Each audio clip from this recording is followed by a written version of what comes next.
All right, guys, we are working on chapter 22 of The Giver with Coach Raymond. Let's go. Let's see how this works. Now, the landscape was changing. It was a subtle change, hard to identify at first. The road was narrower and bumpy, apparently no longer tended by road crews. It was harder suddenly to balance on the bike as the front wheel wobbled over stones and ruts.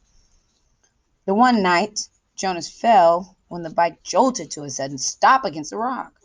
He grabbed instinctively for Gabriel, and the new child, strapped tightly in the seat, was uninjured, only frightened when the bike fell to its side. But Jonas's ankle was twisted, and his knees were scraped and raw blood seeping through his torn trousers. Painfully, he righted himself and the bike and reassured Gabe. Tentatively, he began to ride in the daylight. He had forgotten the fear of the searchers, who seemed to have diminished into the past. But now there were new fears. The unfamiliar landscape held hidden, unknown perils. Trees became more numerous, and the forests beside the road were dark and thick with mystery. They saw streams more frequently now and stopped often to drink. Jonas carefully washed his injured knees, wincing as he rubbed at his raw flesh. The constant ache of his swollen ankle was eased when he soaked it occasionally in the water and rushed through roadside gullies. It was newly aware that Gabriel's safety depended entirely upon his own continued strength. They saw their first waterfall and for the first time wildlife. "Plane, plane," Gabriel called, and Jonas turned swiftly into the trees, though he had not seen planes in days, and he did not hear an aircraft engine now.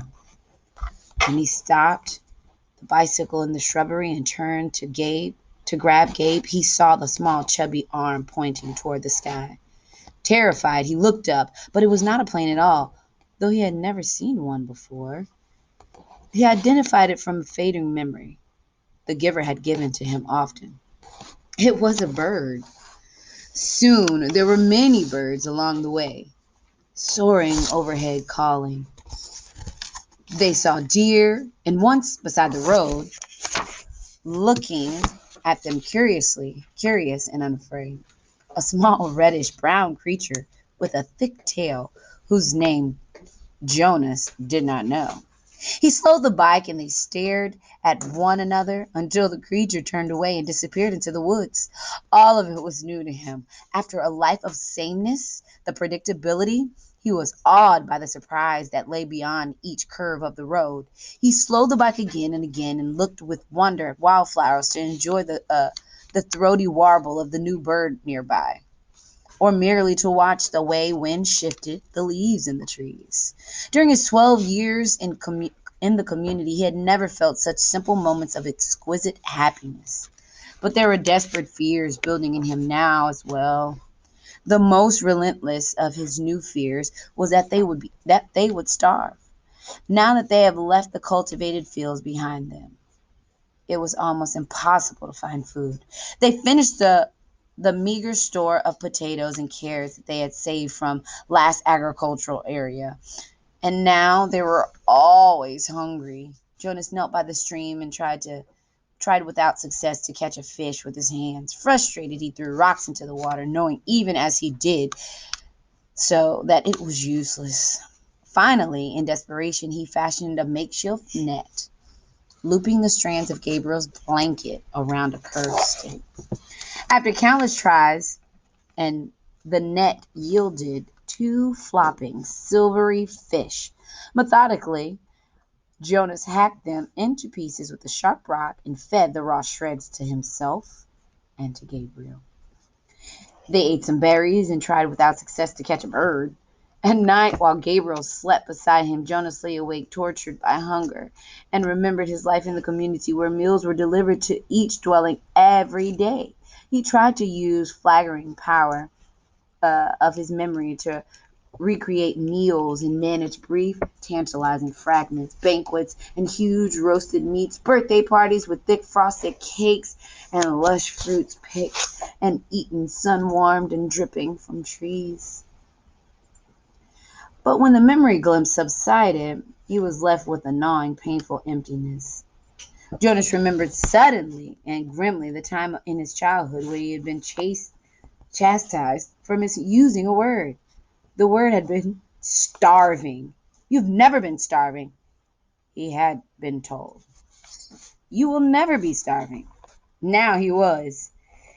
If he had stayed in the community, he would not be. It was as simple as that. Once he had yearned for choice, then, when he had the choice, he had made the wrong one, the choice to leave, and now he is starving. But if he'd stayed, his thoughts continued. If he'd stayed, he would have starved in other ways. He would have lived a life of hunger, lived a life hungry for feelings, for color, for love.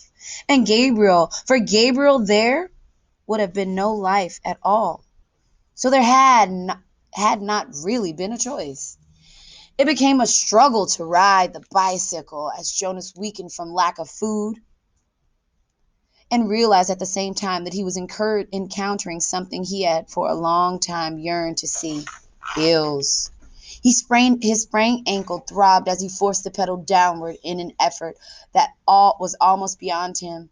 And the weather was changing. It rained for 2 days. Jonas had never seen rain, though he had experienced it often in the memories.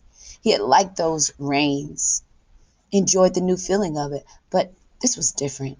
He and Gabriel became cold and wet, and it was hard to get dry, even when sunshine occasionally followed. Gabriel had not cried during the long, frightening journey. Now he did. He cried because he was hungry and cold and terribly weak. Jonas cried too, for the same reason and another reason as well. He wept because he was afraid now that he could not save Gabriel. He no longer cared about himself. The end of chapter 22. Reading The Giver with Coach Raymond.